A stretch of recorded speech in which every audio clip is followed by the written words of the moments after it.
Salut les re-reconfinés, c'est Merej, et aujourd'hui, on vient parler du blockbuster d'action sans aucun remords, directement disponible sur Amazon Prime Video. C'est à la base produit par la Paramount et par Skydance. Ça devait sortir au cinéma, mais finalement ça a été racheté et ça sort directement sur la plateforme de streaming. C'est avec Michael B. Jordan dans le rôle principal. C'est réalisé par Stefano Sollima, à qui l'on doit entre autres Sicario 2. C'est donc un excellent réalisateur. Et c'est adapté de Tom Clancy qui est vraiment le pape, on va dire, du techno-thriller, du thriller politique, toujours des histoires sous fond de guerre froide, de terrorisme. Il a eu énormément de succès dans les années 90. Ensuite, il y a eu d'autres films comme La Somme de toutes les peurs, qui n'était pas exceptionnel. Et puis dernièrement, The Ryan Initiative, qui était vraiment en mou du fion. Et d'ailleurs, en général, hormis le film de McTiernan, je trouve que c'est toujours un petit peu mou, un petit peu laborieux, un petit peu chiant. Ça n'engage que moi. Alors, qu'est-ce que ça vaut, ce blockbuster d'action? Qu'est-ce que ça vaut? Est-ce que c'est mieux? Est-ce que ça pulse un peu plus? Est-ce que c'est un petit peu plus moderne? Eh bien, on va voir ça tout de suite. Alors le film revient sur les origines de John Clark, ici rebaptisé John Kelly, un personnage apparu dans plusieurs romans de Tom Clancy depuis Le Cardinal de Kremlin en 88. Il est donc interprété par notre Creed préféré, Michael B. Jordan, et sa prestation est excellente. Il est très très imposant, souvent impressionnant, parfois même émouvant. Je vais spoiler un tout petit peu, mais le film commence par un massacre. On se croirait revenu à la bonne époque de Échec et mort avec Steven Seagal, qui pareil se prenait des bastos, sa femme se faisait buter, c'était horrible, il se réveillait dans le coma. C'était d'ailleurs un des seuls films où il se faisait dégommer, et où il avait du mal à enchaîner ensuite. Là c'est pareil, franchement, c'est une scène très très intense, avec une musique très imposante, il y a une pression constante, en plus sa femme est enceinte, bref, c'est dégueulasse. Et ensuite, il veut partir dans une sorte de vendetta, comme ça, une sorte de vengeance. Donc on va dire que c'est assez classique, mais c'est plutôt bien fait, même si, de mon point de vue, et je ne sais pas trop pourquoi, je n'ai pas réussi à trouver le budget du film, j'ai trouvé que certaines parties faisaient un tout petit peu cheap.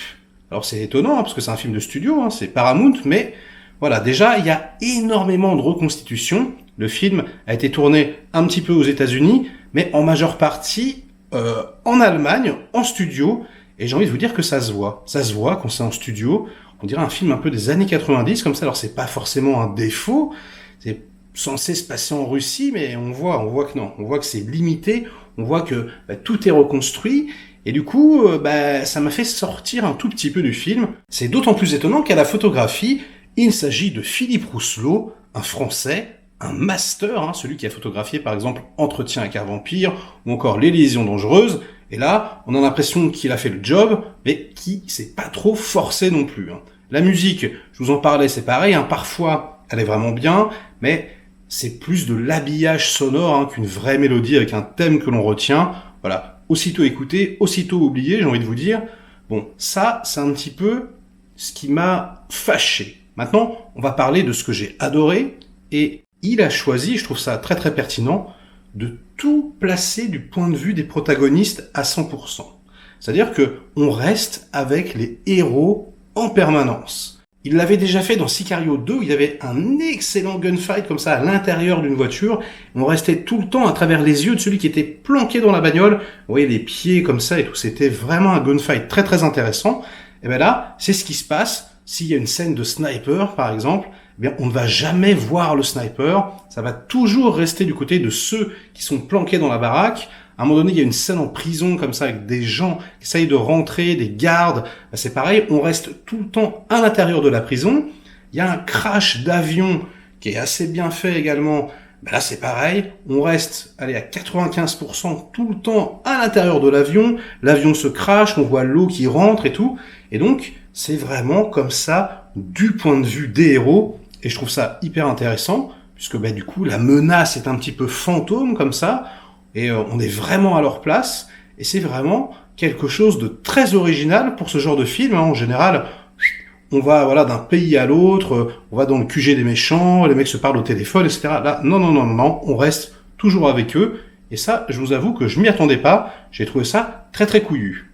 Alors il y a quelque chose d'autre qui est très très présent et qui m'a vraiment beaucoup plu, c'est le réalisme. Alors réalisme des scènes d'action, c'est pas du tout ostentatoire comme peut l'être un Tyler Rake par exemple, ça va être moins impressionnant, mais ça va être beaucoup plus crédible. Voilà, quand ils se prennent des crêpes, ils se prennent vraiment des crêpes, quand ils se prennent des balles, ils souffrent.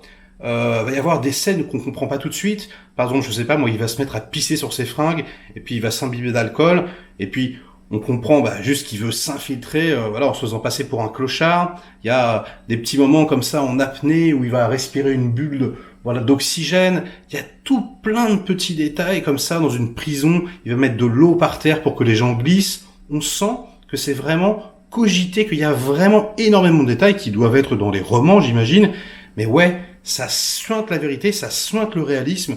Et ça, j'ai trouvé ça vraiment, vraiment, vraiment excellent. Même si, ouais, c'est peut-être moins spectaculaire qu'un John Wick. Maintenant, on est habitué à avoir des trucs un petit peu abracadabrantesques. Là, non, c'est plus retenu, c'est plus modéré. Mais franchement, ça fait le job. On est vraiment diverti. On en a pour son pognon. Donc, c'est une réussite à ce niveau-là. Alors le reste du casting fait extrêmement bien le job. Il y a notamment Guy Pearce, que j'adore, ça faisait longtemps qu'on l'avait pas vu, Jamie Bell, et surtout Jodie Turner-Smith, qui était excellente dans Queen and Slim, et qui là revient dans un rôle complètement à contre-emploi, une sorte de James Bond girl, un petit peu badass comme ça. Et franchement, j'ai adoré sa prestation. Mais c'est quand même un tout petit peu dommage que le spectateur arrive à anticiper ce qui va se passer, surtout dans un film d'espionnage comme ça. Rien qu'en regardant la tête des comédiens, tu te dis « Ah, lui, il est louche ». Puis bon, d'autres sont trop méchants pour être vraiment méchants. Bref, on a tendance à deviner un petit peu les choses. Il y a également les dialogues qui sont pas foufous, franchement.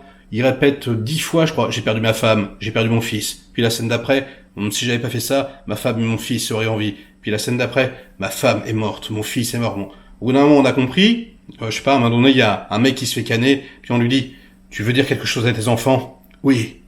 Dites-leur que je les aime. Tu veux leur dire autre chose? Oui. Dites-leur que... Voilà, comme si le scénariste, il arrivait pas, il disait, ouais, c'est pas grave, on s'en fout, ouais, on va couper avant. Donc voilà, il y a les petites choses qui ne marchent pas, il y a des petites facilités, mais globalement, c'est quand même très très bien troussé. C'est un très bon spectacle. La mise en scène est donc assez originale, avec ce point de vue unique. Je vous recommande donc de vous jeter dessus, surtout que y a rien à regarder. Donc on en discute dans les commentaires. Est-ce que ça vous a plu? Est-ce que, comme moi, vous avez trouvé que c'était finalement une des meilleures adaptations de Tom Clancy, puisque, comme je vous le disais, le reste, moi je trouve ça un peu mou. Là, franchement, c'est pas le cas, c'est pas mou. Likez cette vidéo si elle vous a plu, délikez-la sinon, inondez-moi de commentaires pour faire marcher le petit robot YouTube, on en parle ensemble. Et puis, voilà, moi je vous dis à très vite pour de prochaines aventures. Ciao!